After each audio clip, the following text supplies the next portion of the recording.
Bienvenue dans le podcast Gang de copines.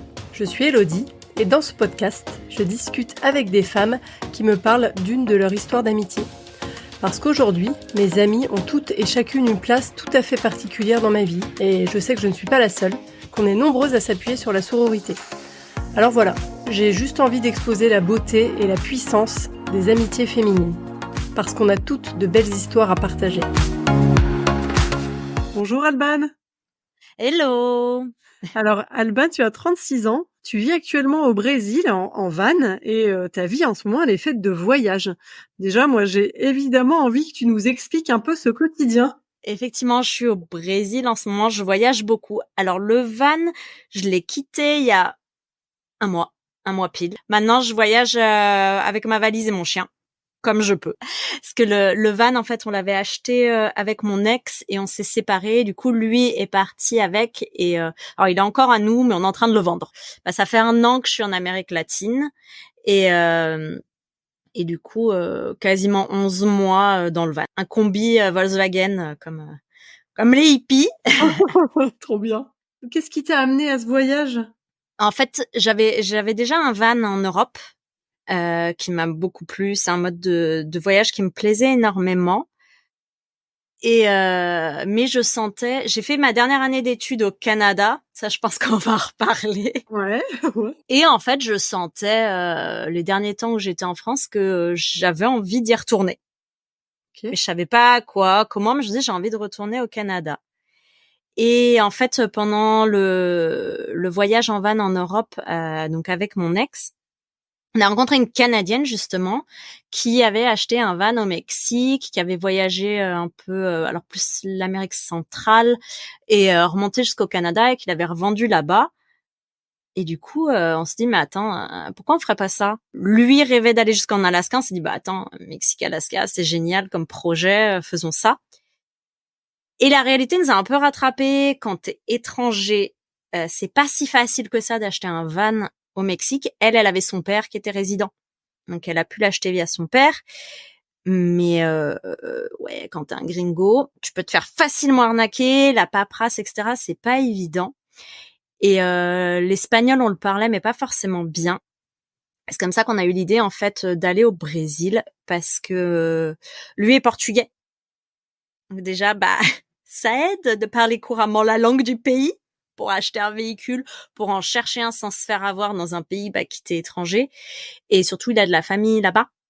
Donc, ça a été notre point de départ, en fait, sa famille, qui nous ont beaucoup aidés. On a fait les recherches, on a pu rester chez eux pour terminer l'aménagement. Donc, voilà pourquoi le Brésil. Et à la base, le projet, c'était donc Brésil-Alaska en combi. Mais du coup, on s'est séparés. On était au Brésil et du coup, moi, j'ai décidé. Lui veut retourner en Europe. D'accord. C'est une des raisons de la séparation. Il veut retourner. Il est portugais, mais il vit en France, donc il veut retourner en France parce que il préfère lui travailler un temps, voyager, ce qui moi ce que j'aime pas faire. Et du coup, c'est pour ça que la chose dont j'étais sûre, c'est que je voulais continuer à voyager. Et maintenant, je suis avec mon chien, ma valise, et je me déplace en fonction de ce que je trouve. Du coup, donc c'est pas boulot, voyage. Donc ça veut dire que tu travailles pendant que tu es en voyage? Avant le départ, moi, j'ai commencé à faire des bracelets en perles. Et lui me disait, mais pourquoi tu essaierais pas de les vendre? Donc j'en avais vendu un petit peu via Instagram avant de partir. Ça m'avait fait faire un petit peu de sous. Et quand on est arrivé au Paraguay, on a vu en fait que quasiment tous les gens qui vivent en van, ils vendent de l'artisanat. Donc lui m'a dit, mais attends, t'as tes bracelets, t'as emmené tes perles parce que je les voulais. Pourquoi on n'essaye pas de les vendre, quoi? On a une table, on a tes bracelets, vas-y, on essaye. Et ça a commencé comme ça. Et en fait, ça nous a permis de rencontrer beaucoup d'autres voyageurs, notamment un couple, elle argentine et lui colombien, qui nous ont appris le macramé. Et du coup, aujourd'hui, c'est encore ce que je fais. Pour le moment, je reste avec ceux qu'on a fait ensemble pour les vendre sur la route, donc sur les plages, sur des petits marchés, en fonction de comment ça se passe dans les endroits où je suis.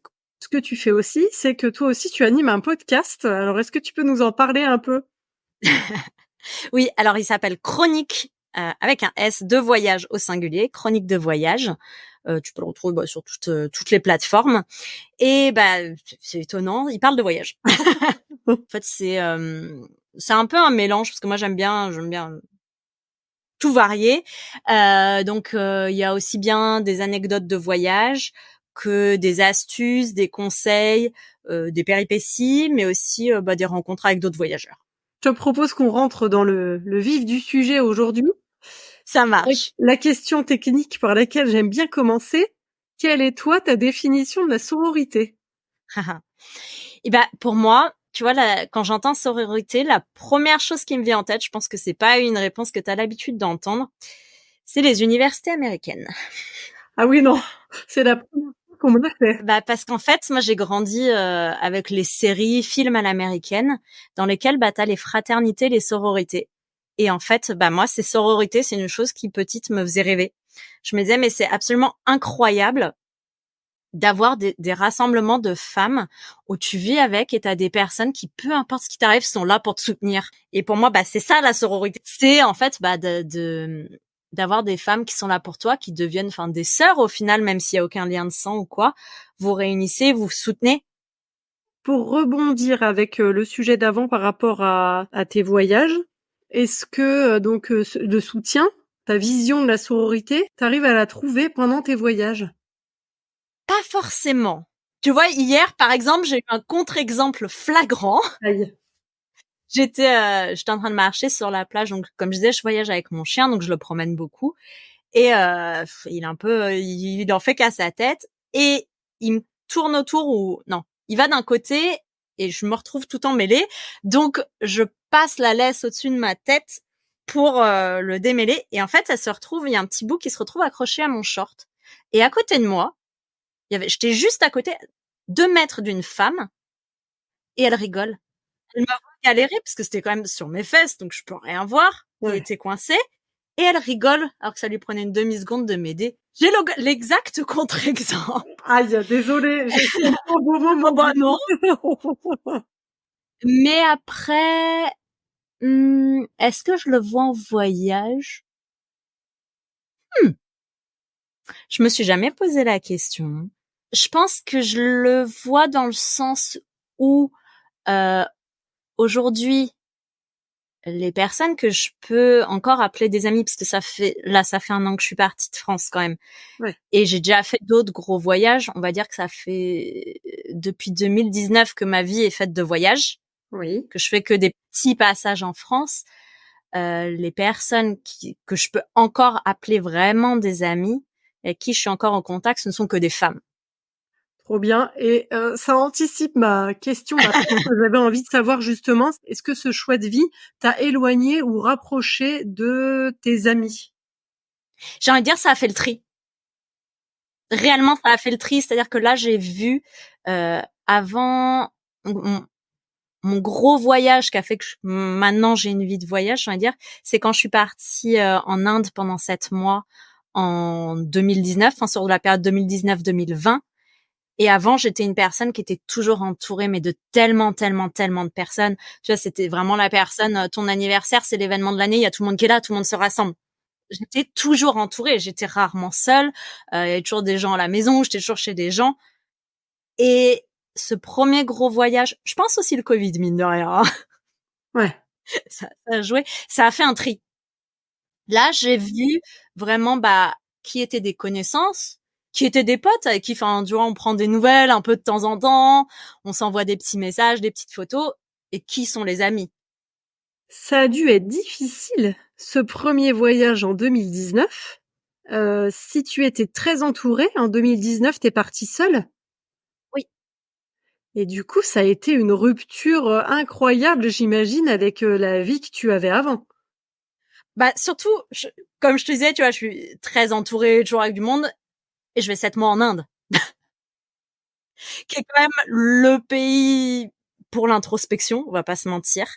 J'y allais aussi pour ça, parce que je suis partie après une rupture. Et surtout, la rupture, ça a été le petit coup de pied aux fesses pour me dire pars. Mais en fait, j'étais en plein burn-out. J'avais besoin de changer drastiquement de vie. C'était plus...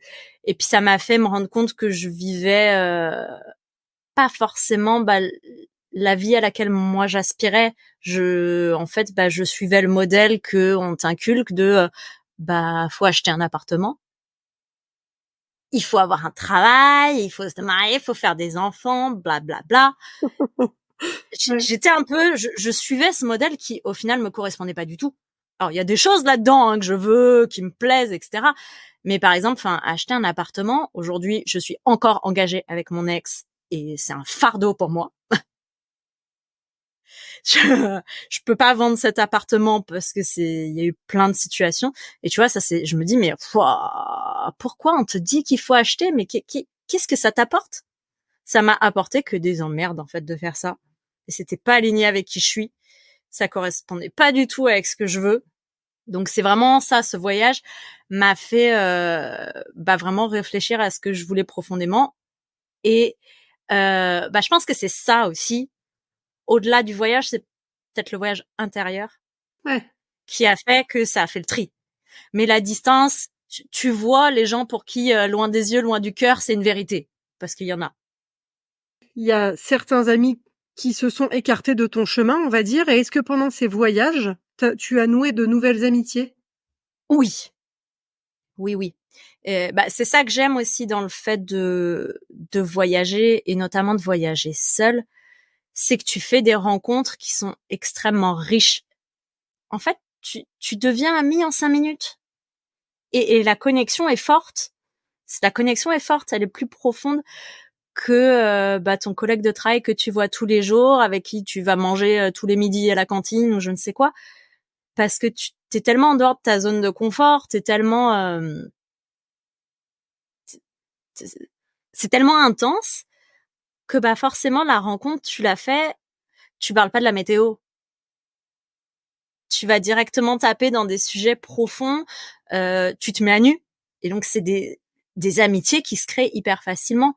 Après, elles durent des fois 1 jour, 2 jours. Des fois, tu gardes contact. Enfin, j'ai une amie que je garde encore aujourd'hui, qui est dans mon cercle proche, que j'ai rencontrée dans une auberge de jeunesse en Inde, parce que j'avais discuté avec un autre Français. On allait voir un sunset. Elle descend les escaliers à ce moment-là. Elle dit, oh, tu veux venir avec nous? Et ça a été le début d'une amitié, quoi. C'est des voyageurs comme toi, généralement, ou des locaux, ou les deux? Généralement, les amitiés comme ça, c'est quand même plus avec d'autres voyageurs parce que ils sont dans le même état d'esprit. Et c'est important. Parce que pourquoi tu te lis aussi si vite d'amitié? C'est parce que c'est des gens qui te comprennent. Et que les gens, justement, rester en France, ils comprennent pas forcément ton mode de vie. Ils ont beau t'aimer, ils te soutiennent, ils t'encouragent, mais ils te balancent leur peur et puis ils savent pas forcément comment rester amis avec toi, parce que je vois quand je suis rentrée d'Inde, je savais plus, ces personnes qui étaient mes amis, j'avais plus de centre d'intérêt en commun, quoi. Oui, parce que comme tu le disais, il y a leur vie à eux qui est faite autour Ouais, de la norme de la société, la ouais, femme, la maison, le chien, le mari, qui n'est pas ce à quoi tu aspires aujourd'hui. c'est ça.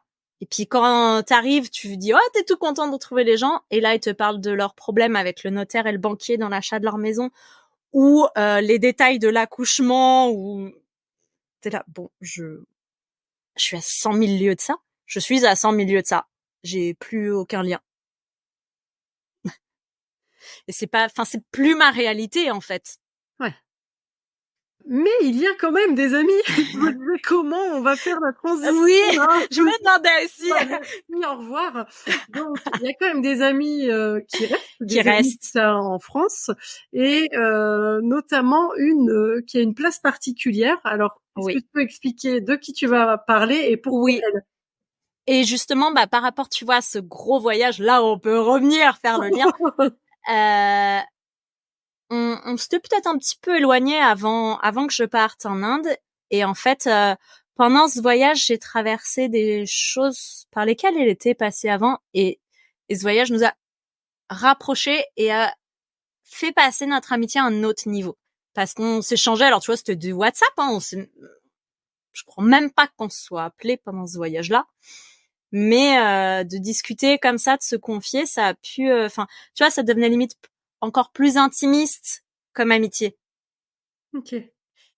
Mais du coup, Oui, pour comment elle revenir à s'appelle? la Oui, base, et comment vous êtes connus? Pourquoi tu parles d'elle? pourquoi avant de comment c'est connu, je vais surtout Vas-y. commencer par pourquoi je parle d'elle, parce que je trouve que c'est le plus beau dans notre histoire. Son prénom? Alexia. Ok. Alexia. Ce qui est vraiment, enfin, ce que je trouve beau dans notre histoire, c'est que déjà, faut savoir on est toutes les deux filles de notaires. Moi, c'est mes deux parents et elle, c'est sa mère. Et en fait, nos deux mères sont nées de la même année, donc forcément, elles étaient ensemble à l'université. Et mon père, ayant retapé, il était avec elle. Donc, nos parents, enfin, mes parents, sa mère, ont fait leurs études ensemble déjà. Se sont bien connus.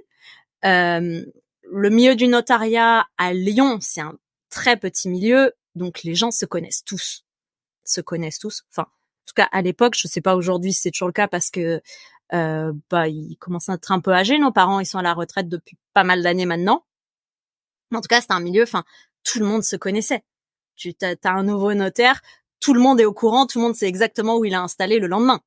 Ouais, ok. Donc, ils se connaissaient très bien, ils se côtoyaient. Donc déjà, c'était une chose. Tu te dis, bon, il y avait des chances qu'on se rencontre. Déjà. Une autre chose, là, cette fois, c'est son père. Son père, il tenait, cette fois dans l'Ain, parce que je suis lyonnaise, mais mes grands-parents, quand je suis née, habitaient à la Boisse. C'est un petit village, non, c'est une ville, à côté de Lyon, à une vingtaine de minutes de Lyon. D'accord. Et en fait, du coup, mes parents étant notaires, ils travaillaient tard. C'était mes grands-parents qui s'occupaient de moi. Et le mercredi, jour où t'as pas école, les enfants, ça c'était déjà le cas. Et on allait avec ma sœur donc chez mes grands-parents à la Boisse, et il y avait à côté, dans la ville d'à côté, un parc de structures gonflables où mon grand-père nous emmenait tous les mercredis après-midi et qui était tenu par le père d'Alexia. Vous vous êtes rencontrés à ce moment-là? Non, enfin, Ah. on s'est très probablement croisés, enfin c'est même quasiment sûr, parce que justement le mercredi, en n'ayant pas école, c'est elle qui tenait l'accueil pour son père, mais on n'a jamais échangé à ce moment-là. Enfin, t'es gamin, t'as un parc de structures gonflables, tu t'en fous des autres gamins, quoi. Oui, c'est sûr et certain qu'on s'est croisés, on s'est probablement dit bonjour, salué, souri, mais c'est tout. C'est jamais capté, j'ai envie de dire. Mais son père, tu vois, encore, quand je suis rentrée d'Inde, j'ai beaucoup discuté avec lui, et je lui disais en fait que ce parc, moi, il avait marqué toute mon enfance. Et je disais que je venais tous les mercredis après-midi, puis je disais que c'était mon grand-père qui m'emmenait. Je disais, mais peut-être que tu te rappelles, enfin, vous vous rappelez de lui parce qu'il discutait avec vous à chaque fois. Je lui dis, non, mon grand-père, mais je m'en rappelle extrêmement bien. Je m'en rappelle comme c'était hier. On est 20 ans après, hein. On est 20 ans après. Qu'on soit clair. Ouais. Et il s'en rappelait très bien parce que mon grand-père, en fait, enfin, mes grands-parents avaient ouvert dans cette ville à la Boisse, ce qui s'appelait à l'époque le Grand Casset, qui était un centre pour les gamins de la DAS. D'accord. Et du coup, le père d'Alexia, il faisait des prix pour que ces gamins puissent venir jouer. Ah, trop bien. Ouais. Et du coup, il s'était connu dans ce cadre-là avant même que je sois envisagée. Donc forcément, ça. Il y avait déjà un lien, tu vois. Au niveau de mon grand-père, son père, on remonte loin. Ils se connaissaient bien. Et 20 ans après, il se rappelait encore très très bien de mon grand-père. Donc j'allais à ça. Ensuite, elle a été au collège dans l'établissement où moi j'ai fait mon lycée. Donc là encore, on s'est croisés. Et c'est en... Ah oui, mais croisés juste, excuse-moi. Mais croisés! Croisés! D'accord. Peut-être qu'on s'était déjà parlé, peut-être. Mais sans plus, quoi. Bon, sans faire attention l'une à l'autre, comme je disais, sans se capter, c'est vraiment le mot, quoi. On se captait pas, quoi. T'es sur des fréquences différentes. Mais c'est en 2007, si je me trompe pas, qu'on s'est rencontrés, cette fois autour d'une passion commune, le roller. Parce que moi, j'ai fait 15 ans de roller. Et à Lyon, il y a un grand parc qui s'appelle le parc de la Tête d'Or, où c'est le rassemblement des rollers. On vient se poser, on vient s'asseoir pendant des heures sur la pelouse, ce qu'on appelle, nous, pelouser. Et en fait, t'es là, tu papotes toute la journée. Tu te lèves juste pour aller acheter à manger et à boire. Et tu restes le cul dans l'herbe. Et en fait, c'est comme ça qu'on s'est rencontrés. Moi, j'en faisais depuis 2003. Depuis 2003, je venais très régulièrement. Et elle, un jour, je saurais même pas te dire, enfin, ça s'est fait de façon tellement naturelle que je peux même pas te dire le jour où elle est rentrée dans ma vie. Ouais, mais j'allais te demander, elle faisait du roller comme dans les films. Elle faisait du roller, tu faisais du roller. Vous êtes percutés et là. Voilà. Ça aurait pu, mais non. Non, parce qu'en fait, on était tellement destinés que ça s'est fait naturellement. C'est une copine à elle, si je me trompe pas, qui l'a ramenée un jour.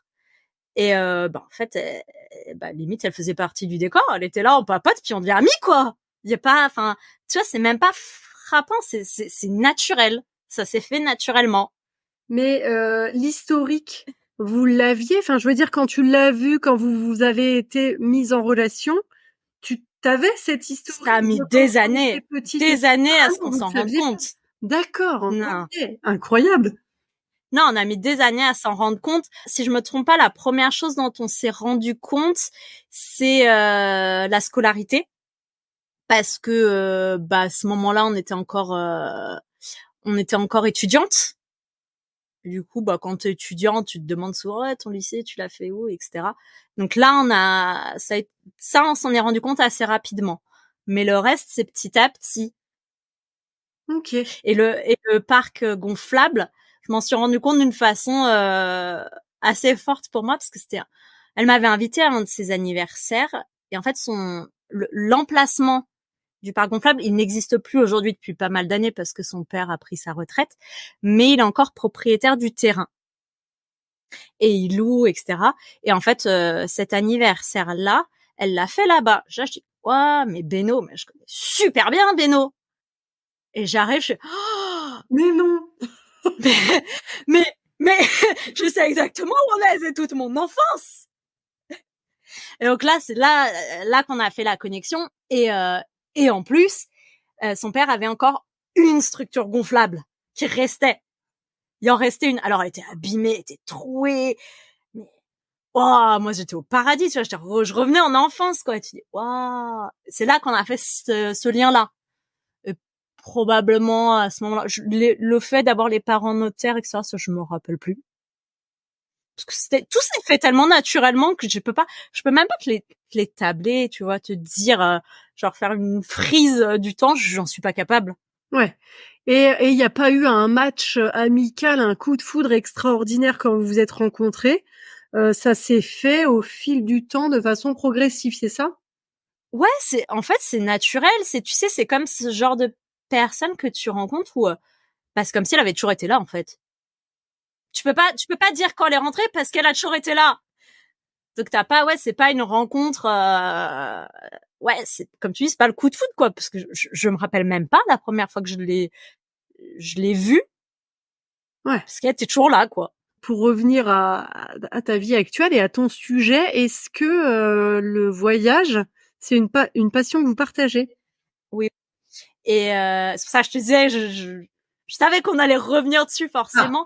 Moi, j'ai fait ma dernière année universitaire au Canada. Ouais. Et en fait, avant que je parte, le moment où moi j'envisageais d'aller faire une année universitaire à l'étranger, elle travaillait déjà. Moi, j'ai fait des études un peu plus longues. Elle travaillait, mais elle voulait partir un an en Australie. Elle voulait faire ce qu'on appelle le PVT, le permis vacances-travail. Et en fait, à ce moment-là, on a envisagé de partir ensemble parce que moi, dans les universités proposées, il y en avait une en Australie qui pouvait être dans ce qui me plaisait. Donc ça a été, on l'a envisagé, tu vois. Au final, on l'a pas fait parce que, alors j'ai fait des études pour resituer dans le journalisme que j'ai complété ensuite. C'est pour ça que c'était long aussi avec une fac d'art du spectacle parce que mon rêve c'était d'être critique de film. En France, t'as pas d'études là-dedans, ça existe pas. Et en fait, au Canada, il y avait une université où il y avait un cursus là-dedans. C'est pour ça que je suis allée là-bas parce que j'avais vraiment envie d'aller dans cette université-là. C'était mon rêve en fait. Et en plus, je t'ai parlé tout à l'heure, tu vois, par rapport à la sororité. Moi, c'était un rêve de gamine d'aller dans une université Oui. américaine. Ouais. C'était un rêve de gamine. Sauf que ma grande frustration à ce moment-là, en France, il y a beaucoup de grèves qui touchent souvent les universités. Et donc, l'année où moi, je pouvais partir en échange universitaire, il y avait eu des très, très, très grosses grèves l'année précédente, bloquant les facs pendant 3 mois. Les États-Unis étaient en colère contre la France parce que quand tu payes plus de 10 000 $ une année et que tes étudiants ils peuvent pas venir en cours, cette année-là, ils ont stoppé tout échange avec la France. Mhm. Aucun étudiant français ne pouvait venir sur le territoire américain pour étudier, à moins qu'il paye ses études. Et du coup, le Canada, c'était à côté. Je me dis, attends, si je suis au Canada, c'est un peu comme si j'étais aux États-Unis. Plus j'étais dans l'État en Ontario. Enfin, moi, je voulais absolument un pays anglophone. Hein. C'était important pour moi. J'ai commencé l'anglais toute petite. J'ai fait une scolarité bilingue. Et du coup, c'était important pour moi. Je voulais absolument un pays anglophone. Et donc, j'étais en Ontario, qui est très, très, très, très proche des États-Unis. Et la ville où j'étais, Kingston, tu as un lac de l'État de New York. Donc, tu vois, c'était aussi le côté, je pouvais un peu vivre ce rêve d'aller dans une fac américaine. Et en plus, cette université-là, c'était la seule au Canada à avoir une sororité. J'ai pas pu y rentrer parce que tu rentres pas comme ça dans une sororité. Il faut forcément arriver en première année et suivre tout le protocole. Mais on revient aussi à cette sororité, tu vois, C'est vrai, c'est marrant. Ouais. c'est un concept.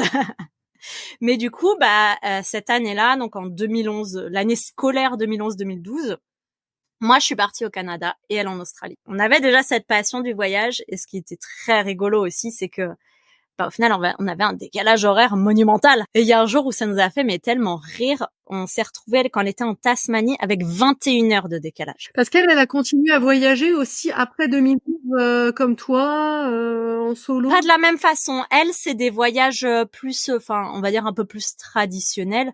C'est-à-dire qu'elle a un boulot et dès qu'elle a des vacances, elle part. Elle part. Ok, je vois. Ok. Donc elle adore le voyage aussi, mais c'est plus traditionnel.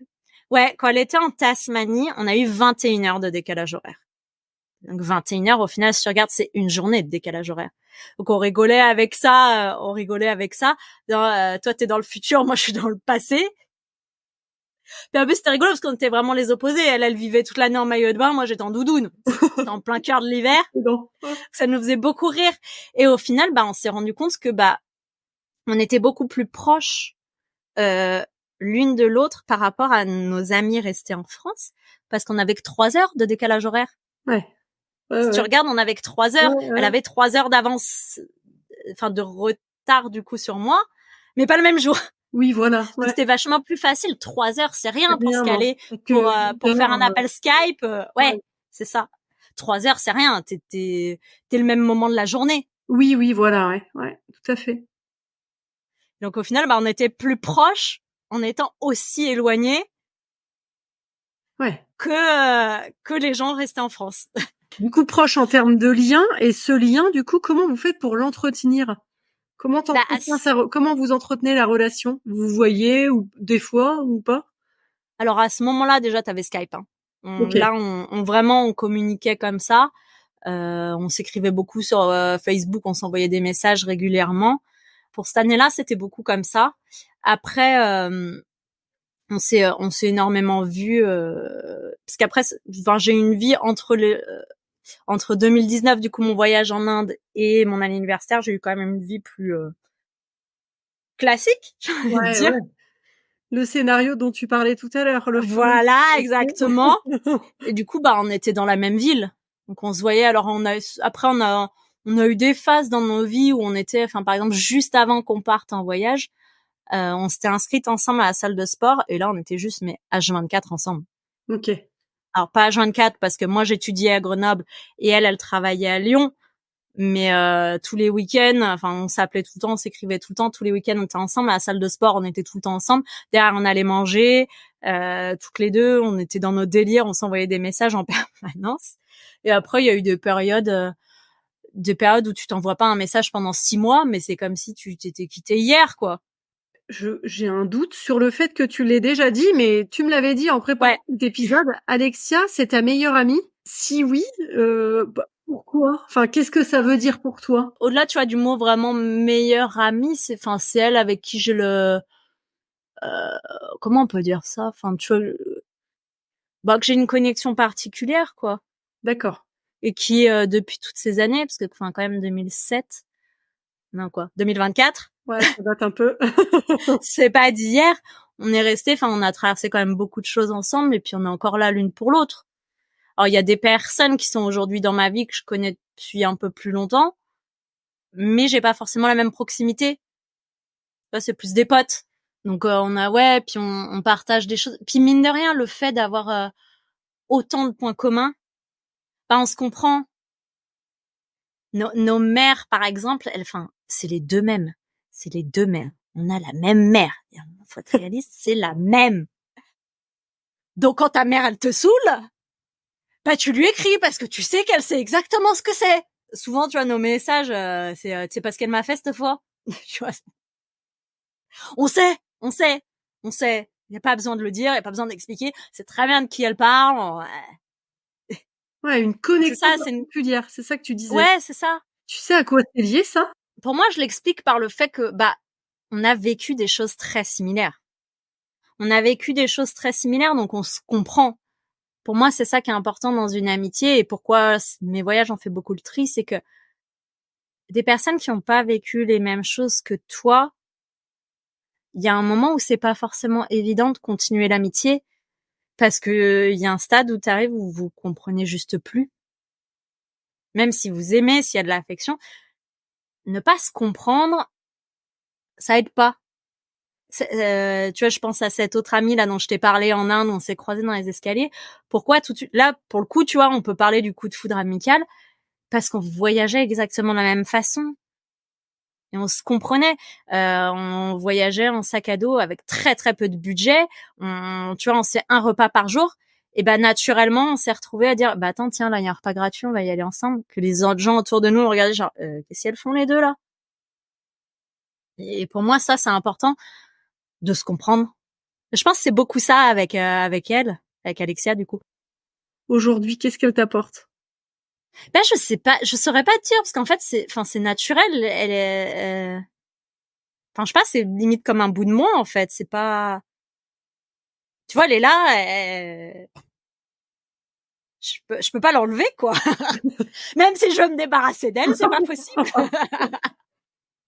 C'est au-delà du rationnel, ça s'explique pas, tu vois, tu peux parler de connexion d'âme quoi, c'est clairement on se connaissait avant cette vie, c'était il y a quelque chose. Donc je peux pas te dire ce qu'elle m'apporte quoi, c'est juste elle est là et puis c'est tout. OK. Et toi, tu sais ce que tu lui apportes ou pareil, comment t'es là pour elle? Ouais, je pense que c'est un peu pareil, c'est pas, tu vois, là j'ai en tête quand je suis partie avec mon ex 5 mois en road trip en Europe, elle a traversé une épreuve, un moment vraiment très difficile et physiquement moi j'étais pas là. Elle était à Lyon encore, en région lyonnaise. Moi, j'étais à ce moment à Ibiza, au Portugal, en Sardaigne, en Grèce, en Albanie, tu vois. Mais au final, les personnes qui étaient restées à côté, elle avait pas forcément envie de leur parler. Et moi, j'étais là. J'étais pas là, mais j'étais là. Ouais. Tu vois, j'étais une des rares à qui elle acceptait de parler. Les autres, simplement, on peut dire, elle les a ghostés pendant un temps. Je sais pas mettre des mots dessus, en fait. Ouais, je trouve que du coup, c'est d'autant plus fort et ça montre à quel point votre amitié, elle est d'autant plus forte parce que t'aurais pu me dire, c'est du soutien, mais c'est pas que ça. En fait, ce que j'entends derrière ça, c'est que c'est tellement c'est ça. fou et fort et c'est tellement du quotidien et oui, un prolongement de toi, comme tu le disais, que tu peux pas répondre à cette question et c'est pas c'est grave, ça. tout va bien. Mais tu vois, par exemple, là, depuis que je suis partie, tu vois, on prend pas forcément de nouvelles l'une de l'autre. Par contre, 95 fois par jour, on s'envoie des réels de chiens. Excellent. C'est marrant parce que justement, j'étais en train de me dire peut-être comment on peut rendre ça concret en disant comment vous gardez le contact aujourd'hui et de quoi vous parlez. Donc, des réels de chiens. Des réels de chiens.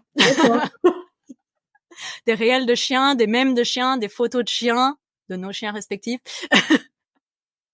Mais ouais, c'est une connexion comme ça, en fait, qui se fait parce que je sais que ça va lui...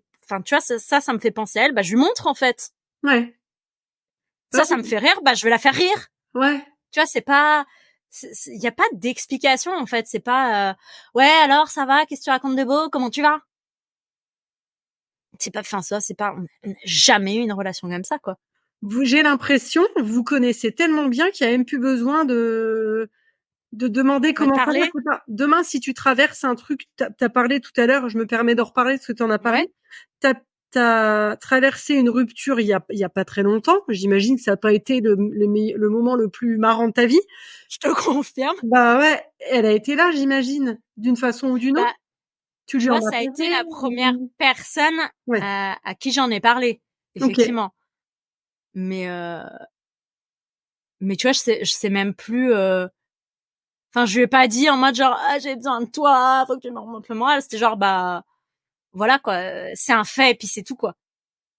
Tu vois, si là pour le coup, elle m'a un peu dans les jours qui suivaient un peu demandé des nouvelles quand même, de façon plus traditionnelle. Parce que oui, effectivement, c'était un moment difficile, mais elle était pas là non plus en mode genre si tu veux pleurer, tu peux m'appeler quoi. C'est pas ça la relation qu'on a. Ouais, parce que j'imagine aussi que ça correspond pas à toi qui tu es et du coup en fait, elle ce que j'entends c'est elle te connaît tellement bien qu'elle s'adapte, qu'elle est comme elle est parce que t'es comme tu es en fait et que voilà, les mêmes de chiens, c'est peut-être aussi une façon de te soutenir finalement enfin. C'est ça, bien sûr. Ouais. T'en as par exemple où c'est genre tu vois, t'as un chien déguisé en fleur et c'est genre tu vois, c'est des trucs genre envoie cette personne, envoie cette image à une personne qui compte pour toi, tu vois, t'as ça aussi quand même. Il y a un message derrière, c'est pas des trucs débiles, voilà. Ouais. C'est quand même beaucoup des trucs débiles hein. Comment t'aurais envie de voir cette relation évoluer? Pour moi que ça reste comme c'est parce que c'est pas elle a quand même cette amitié, elle a quand même traversé des choses ça fait 15 ans, combien de temps? Je suis nulle en maths, mais quelques années qu'on se connaît. On s'est connus, on était à la fac, ensuite on a bossé, on a fait des distances, et puis ça a toujours, en fait, elle a évolué avec nous. On continuait comme ça, tu vois, dans nos changements de vie, elle est restée. Oui, il y a eu des moments où on était moins proches, des moments où on était plus proches, mais elle a évolué avec nous, en fait, cette amitié. On continuait à évoluer comme ça en fait, à rester j'ai envie de dire à rester telle quelle parce que justement elle restera pas telle quelle vu qu'elle évoluera avec nous. On est presque à la fin de cet épisode. Avant de conclure, est-ce que tu aurais envie de lui adresser un dernier petit message? Je pense merci en fait, tout simplement. C'était l'épisode 22 du podcast Gang de copines. C'était super inspirant d'échanger avec Alban, de découvrir son monde, son mode de vie et son regard sur la sororité. Elle a parfois pas réussi à mettre de mots sur le lien qui l'unit à Alexia et je trouve que ça démontre encore plus la force de leur amitié. Leur relation, elle est devenue tellement naturelle, évidente que plus rien n'a besoin d'être expliqué. Si cet épisode t'a plu et que tu veux soutenir ce podcast, va sur Apple Podcast et prends juste quelques minutes de ton temps pour rédiger ton meilleur avis. Je voulais aussi en profiter pour remercier celui qui partage ma vie et qui, en plus de me soutenir dans tous mes projets, gère la chaîne YouTube de Gang de copines et a réalisé une partie du montage de cet épisode. Merci. Voilà, je crois que j'ai fait le tour de ce que je voulais vous dire aujourd'hui. À bientôt.